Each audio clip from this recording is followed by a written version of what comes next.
तौहीन commission और chief election commissioner case में इमरान खान ने तौहीन इलेक्शन कमीशन केस में अपना तहरीरी जवाब जमा करवा दिया, जिसमें इमरान खान ने तौहीन कमीशन केस में इलेक्शन कमीशन के दायरे अख्तियार और नोटिस को चैलेंज कर दिया है और कहा है कि इलेक्शन कमीशन का नोटिस आइन के खिलाफ है।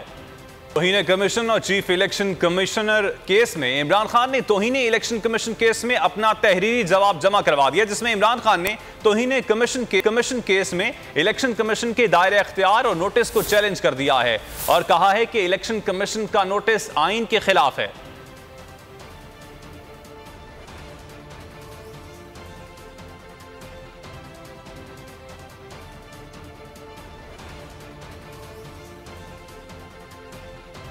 बोल किसी के भी दबाव में आकर अपने फैमिली मेंबर्स को अलहदा नहीं करेगा। बोल हमेशा अवाम की आवाज बनता रहेगा और अवाम के मसाइल दिखाता रहेगा। बोल की अवाम से खुसूसी दुआओं और साथ देने की अपील। सबसे ज्यादा व्यूज, सबसे ज्यादा रील्स और सबसे ज्यादा रेटिंग के साथ बोल अब भी नंबर 1 पोजीशन पर बरकरार।